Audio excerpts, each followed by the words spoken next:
Welcome to Discovery! Roll the intro, please.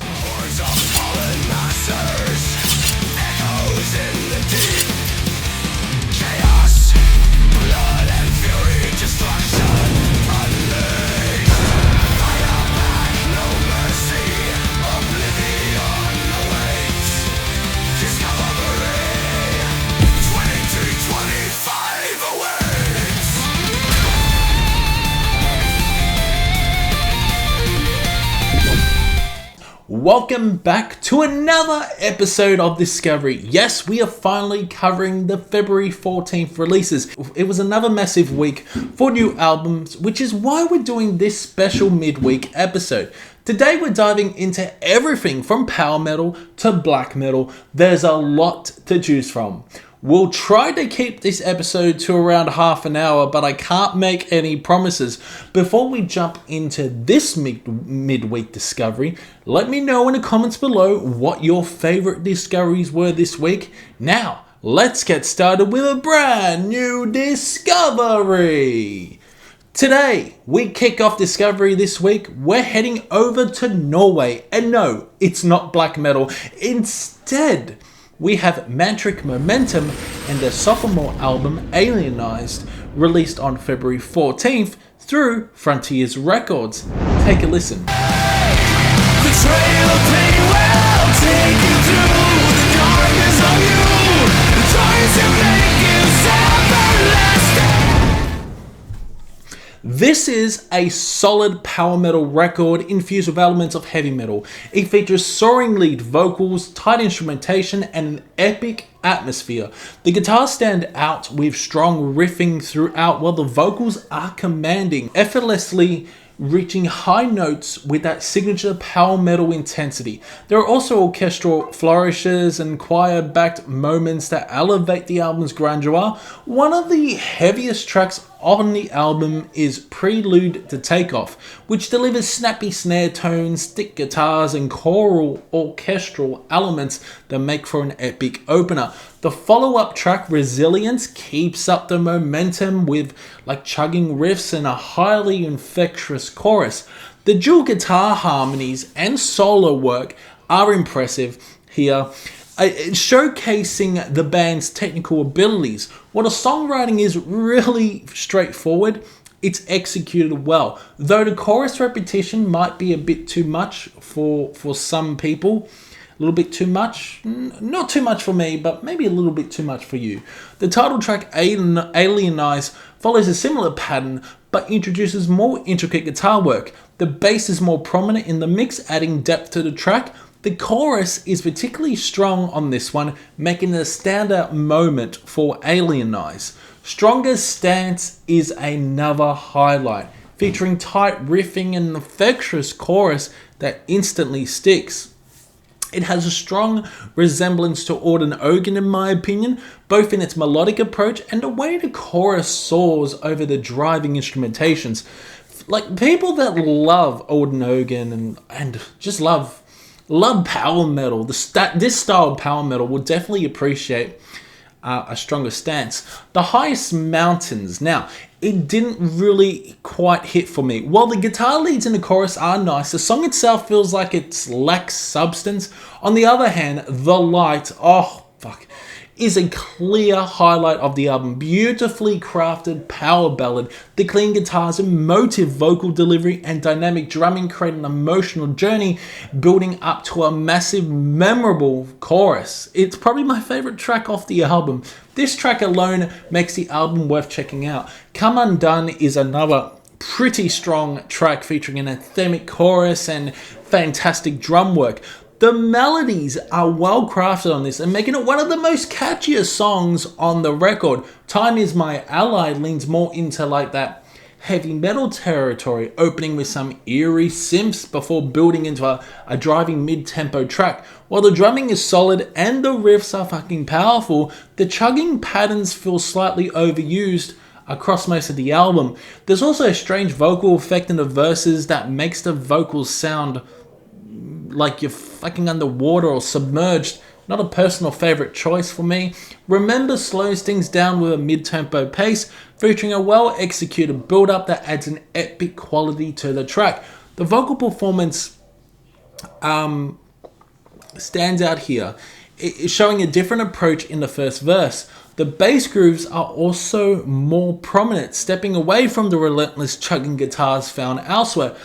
Unfortunately, the final stretch of the album is a bit underwhelming.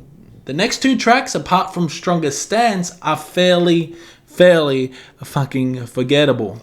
And even the closing track, Barricades, feels just okay, not bad. The chorus is weak and it feels disjointed, but not particularly memorable either. Overall, I'd rate Alienized around 70%. It's a solid power metal album for 2025, and with repeated listens, it does grow on you. The album shines in its guitar solo, strong vocals, and epic moments, even as some of the tracks feel a bit formulaic. If you're into soaring melodies, commanding vocals, and grand cinematic elements in your fucking metal, just give this one a spin and just give it a listen. Let's move on.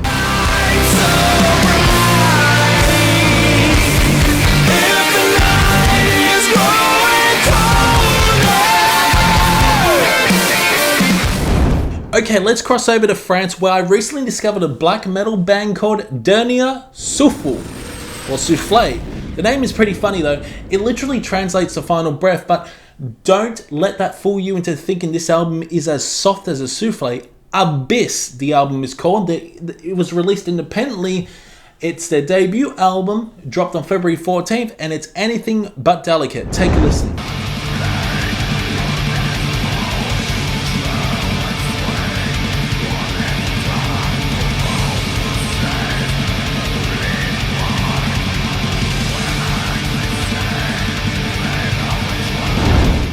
This is atmospheric black metal with seriously heavy and aggressive approach. The vocals are pure venom, incorporating a mix of harsh growls and torturing shrieks, adding to a raw and even fucking feral energy to the album.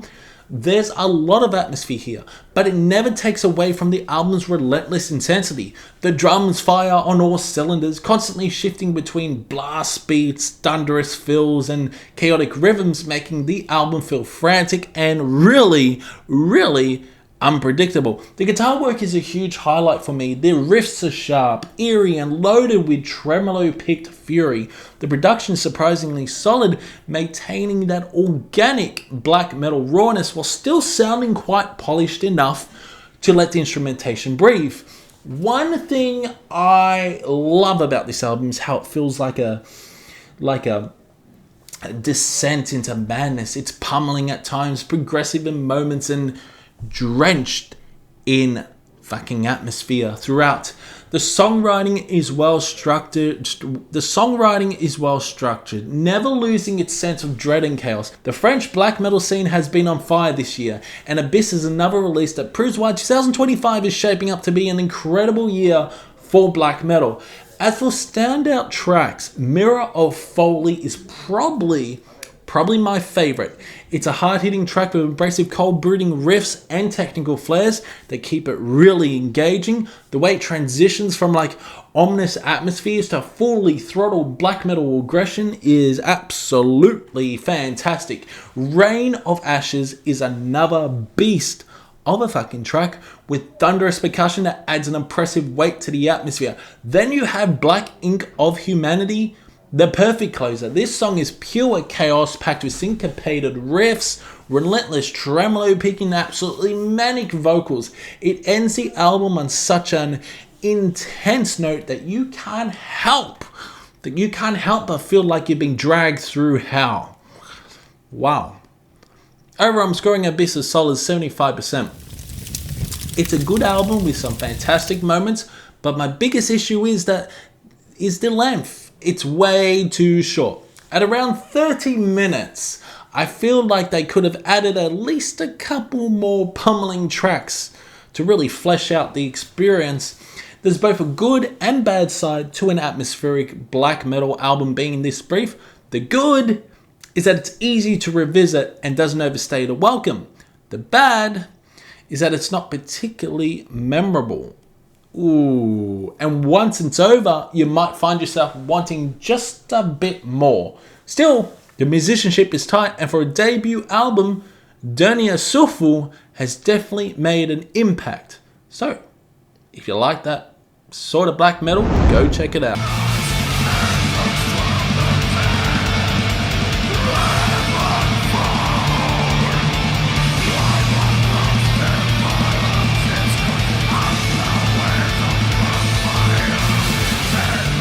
Now we cross over to Italy, where we find Lacuna Coil. Yes, the band has just released their 10th studio album, Sleepless Empire, on February 14th through Century Media Records.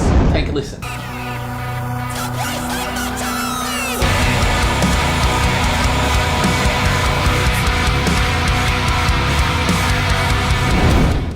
I didn't realize Lacuna Coil had become this fucking heavy, and it was a welcome surprise. I've always enjoyed their music, especially their first 3 albums, which channeled a gothic doom metal sound. However, Sleepless Empire takes a much heavier approach than their previous records, I think. While Lacuna Coil has used growls before, they've never been this prominent in my opinion. This raises a question. Is Lacuna Coil transitioning into a metalcore band? From the harsh vocal tones to the clean and polished production and even the breakdown driven heavy fucking sections, this album leans heavily into metalcore territory. Christina Scabia takes charge on the clean lead vocals, while Andre Ferro delivers vicious, malevolent growls throughout. The gothic atmosphere that once defined Lacuna Coil is still present in places, but this is a very different sound for them. The album kicks off with The Siege, a relentless and aggressive track. The guitars hit hard and Andre's harsh vocals dominate, with Christina providing a soaring and melodic fucking chorus. It really is an intense way to start the record, immediately showcasing their heavier direction. With songs like Oxygen is such an interesting track. The intro caught me off guard, it really did. It sounds almost like something Poppy would do. I'm not kidding you. That Poppy would do. Like Christina delivering eerie, screechy vocals. What the fuck? Is this Lacuna Coil? However, as the track progresses, her clean vocals shine in the chorus, balancing the heaviness. It's another hard-hitting track, though the contrast between the verses and choruses might divide listeners, in my opinion. Certainly divided me. Scarecrow is possibly one of the heaviest Lacuna Coil songs to date. The drums are absolutely thunderous, and Andre's growls sound even more menacing than before. The breakdowns here are intense, giving the song an almost really strong metal-core-ish, deathcore-ish edge. Gravity offers a brief change of pace, with Christina staying in her lane and delivering angelic, atmospheric vocals. The harsh vocals are kept in the background, making this a more softer, more ethereal track. While it's a welcome break from the aggression, it doesn't quite reach the emotional heights of some of their past ballads, in my opinion. I Wish You Were Dead is driven by Christina's vocals and features some melodic guitar work. It's a solid track, but it just doesn't stand out as much compared to the others. One of the most anticipated songs on the album is Hosting The Shadow, featuring Randy Blythe from Lamb of God. This track blends soaring choruses with Blythe's brutal growls, making for such a dynamic and powerful performance. Despite the guest feature, despite Randy Blythe on this song, Scarecrow still holds the title of the album's heaviest fucking track, in my opinion. And then you got songs like In Nomen Patris. It opens like a tribal-like intro, setting a mysterious and ominous tone. The chord progression gives it such a doomier feel, bringing back some of Lacuna Coil's gothic roots. Christina's elongated vocal notes glide beautifully over this instrumentation, and the song even features a memorable, well-crafted guitar solo. Well, maybe a 20-second guitar solo. maybe a 20-second guitar solo. The title track, Sleepless Empire, leans heavily into metalcore in my opinion, with harsh vocals dominating the verses. The chorus slows things down but retains a melodic edge, offering a brief reprieve before diving into a massive breakdown in the final minute, complete with roaring, soaring, vicious vocals. Sleepless Paralysis is a standout, blending atmospheric textures with Christina's ethereal vocals. The intro features an eerie guitar lick, setting the mood before the song builds into such a doom-infused gothic metal. Andre's growls make a return, adding to the song's intensity. In the Meantime is heavy, but it didn't leave much of an impression on me. Ash Costello from New Year's Day features on this one, but the collaboration feels somewhat underwhelming. It's fine, but not particularly memorable. One of the album's singles, Never Dawn, closes things out on a high note. It's hard-hitting with a balance of melody and aggression, and Christina's vocals are truly brilliant on this one. Overall, Sleepless Empire is a good album, but it won't be winning any awards from me. While the unexpected heaviness is a nice fucking surprise, the album suffers from monotony at times. Sometimes heavier isn't necessarily better, and Lacuna Coil may need to strike a better balance moving forward. I'm scoring this one a 65%. There are some great moments of fans of modern metalcore might love this new direction from Lacuna Coil, but for long-time Lacuna Coil listeners, this shift could be quite divisive. The gothic elements are still present in certain tracks, but they take a backseat to metalcore tropes. If you're curious about how Lacuna Coil sounds with a heavier edge, give this a listen. But if you prefer their classic gothic metal sound, you might find yourself longing for their earlier albums, so stay the fuck away from it.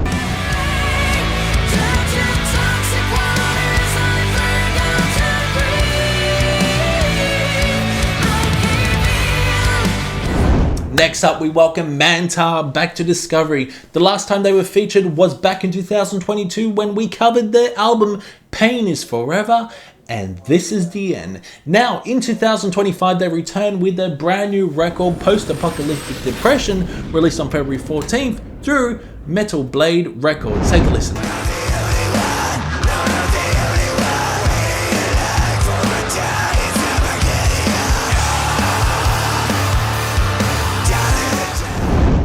I loved their previous record. I think I scored it around 85%. It was an absolute blast, packed with great riffs and that Motorhead mixed sludge punk vibe, all while maintaining a blackened edge in the vocals.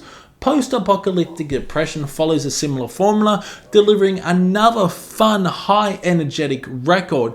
The sludgy, groove-laden riffs return, complemented by black metal-tinged vocals that add a raw and aggressive edge. Mantar reminds me a lot of Spider God in the way they seamlessly blend multiple genres into their sound. While the songwriting is simple, they have a way of making simplicity captivating. The album kicks off with Absolute Ghost, a track that wastes no fucking time. Fast-paced sections drive the song forward, and the riffs are fantastic. A strong opening that sets the tone for the record. Rex Perverso follows, bringing in some punk-infused energy. The chanting outro adds that anthemic quality, making this one of the catchiest moments on the album. It's a great example of Mantar's ability to fuse sludge, punk, and blackened elements into something seamless and engaging. Principle of Command takes a darker approach, yet it's still ridiculously fun to listen to. The chorus is incredibly catchy, and the outro features some of the most head-banging worthy moments on the album. They got songs like Dogma Down, introduces a cleaner vocal approach from Hano, and it actually works really well. This track leans heavily into sludgy riffs, and while it's short and punchy, this certainly packs a serious punch. The rest of the album, well, follows a similar fucking formula, but there are still some standout moments, like Morbid Vacation sticks to their black and sludge roots, keeping things raw and gritty. House slows things down, bringing in the atmospheric elements while remaining crushingly heavy at key moments. Then you got the black metal influences really shine here on this song. Then Axe Death Scenario delivers some of the album's most melodic hooks, adding a fresh dynamic to the record. Pit of Guilt has some infectious riff work, keeping the momentum going fucking strong.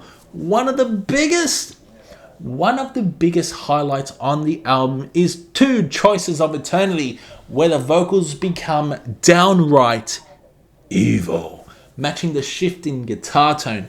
The melody takes on a sinister quality on this song, creating genuinely eerie and really haunting atmosphere.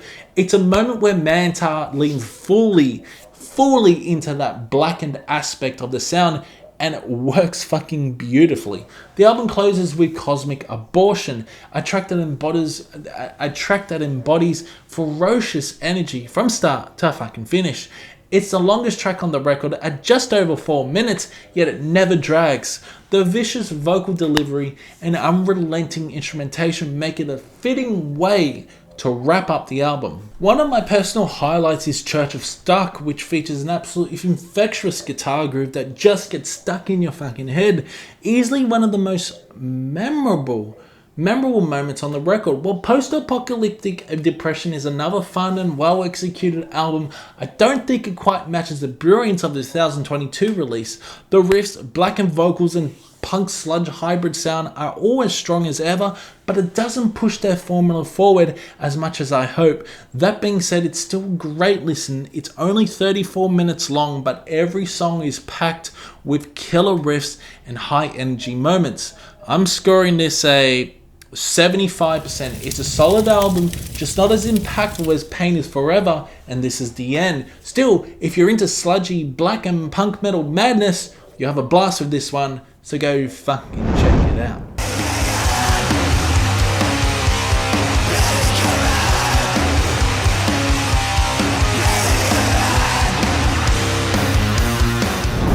Now we head over to Finland for the next two releases. First up, we have Vermilia, a one-woman black metal project who just released her third studio album, Karsikko, on February 14th independently. Take a listen.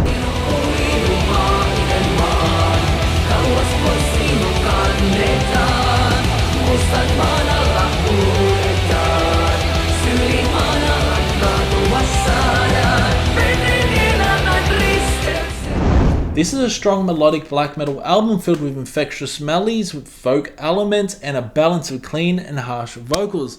Vermilia's singing is truly impressive. Her clean vocals are rich and emotive, while her black metal growls are absolutely fucking monstrous. She handles everything herself: drums, guitars, bass, vocals, and synths, which is extremely impressive. The album's production isn't overly polished, but it's clear enough to let every instrument shine while maintaining a raw atmospheric feel.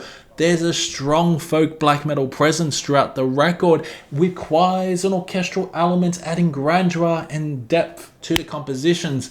The self-titled track Karsikko is probably my favorite.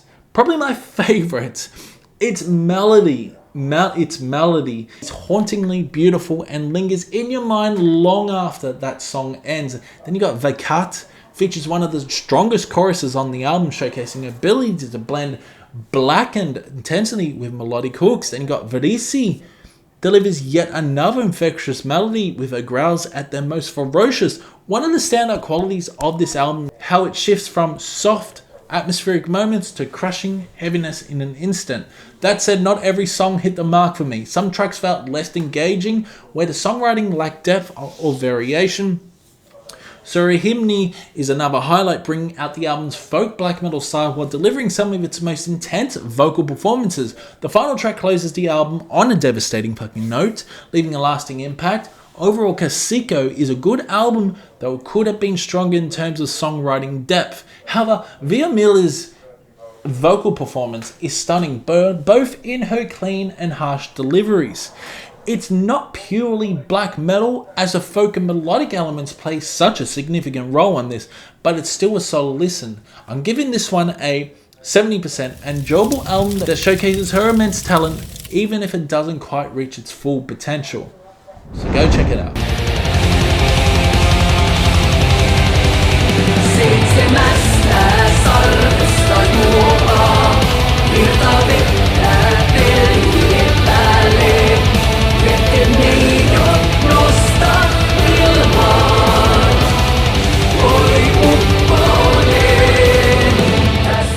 And now for the main event of this midweek discovery, we turn to Dawn of Solace, the Finnish melodic death doom band, who have just released their 4th studio album Affliction Vortex on February 14th through Noble Demon. Take a listen.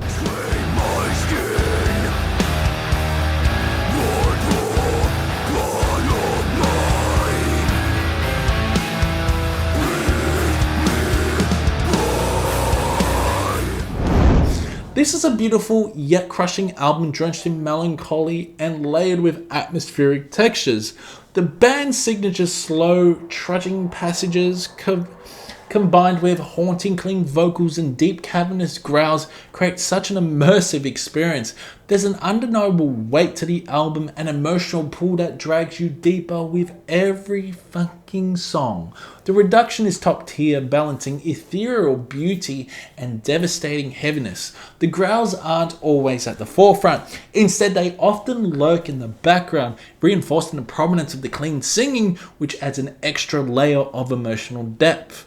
The guitar work is really good, seamlessly blending clean, sorrowful melodies with thunderous doom-laden riffs. The drumming is equally impressive, providing a solid foundation that shifts between somber and restraint and explosive power. The album begins with Inception, the atmospheric intro track filled with electronic elements, setting a ghostly and ethereal tone that gradually builds into the next song, Murder. This track immediately grips you with its beautifully layered guitar melodies and emotionally charged clean vocals. The pacing is slow and deliberate, allowing every note to sink in. The piano work adds such a gothic fucking touch, further enhancing that melancholic atmosphere. The harsher vocals remain in the background, giving the song a grand cinematic feel. Fortress shifts gears with a faster pace and more prominent growls, injecting a sense of urgency while maintaining the album's signature melodic depth. The songwriting here is particularly strong, and the balance between clean vocals and deft growls works fucking beautifully.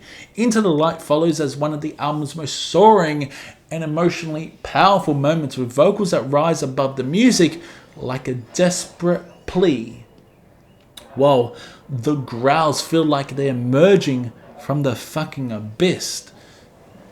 Rival slows things down again, starting with delicate clean guitars, before gradually building in intensity.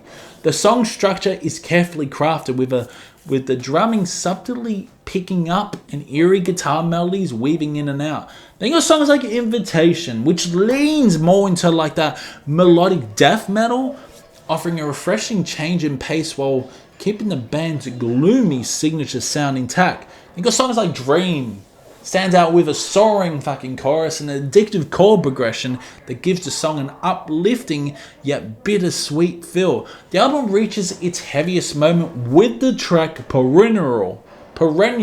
Holy shit. A track that truly embraces that death doom aesthetic. The harsh vocals take center stage, sounding even more blackened and malevolent than ever fucking before. The guitar work becomes dense and punishing, with brief moments of respite before plummeting back into suffocating heaviness. Closing the album is Mother of Earth, which immediately reminds me of something like Out of Sight of the Sun, particularly in the sorrowful yet powerful guitar leads. This is undoubtedly my favourite track on the album. It's a perfect closer, wrapping up the record in pure doom-laden majesty. The combination of gothic clean vocals, piercing high shrieks, and deep guttural growls creates an absolutely haunting dynamic. The songwriting is fantastic on this, making every moment feel rewarding and immersive. The thunderous percussion throughout adds to the song's weight, making it feel more ritualistic and in its intensity. Overall, Affliction Vortex is a fantastic release from Dawn of Solace. My only complaint, I wish it were a little bit longer. I was completely enthralled from start to finish, and when it ended I found myself wanting more. Please sir, can I have some more? It's a strong contender for one of the best doom metal albums of the year, and I'm giving it an 80%. If you love melodic death doom that balances beauty with aggression and brutality and atmosphere, then this is an essential listen. So, go check it out.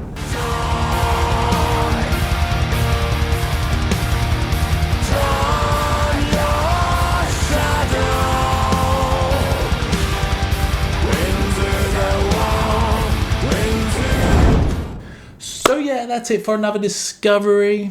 Hope you guys did enjoy it. Let me know what you discovered down below. Another discovery this weekend. We're doing midweek discoveries now. What's going on? Are we going to do a discovery every day? I don't think so. That would take so much time. But yeah, let me know what you think about midweek discovery. Do you like midweek discovery episodes? I certainly do. I love exploring brand new albums. So, and therefore I can talk to you more about brand new albums. But yeah, let me know in the comments below. It's been fun, and I'll see you in the next one.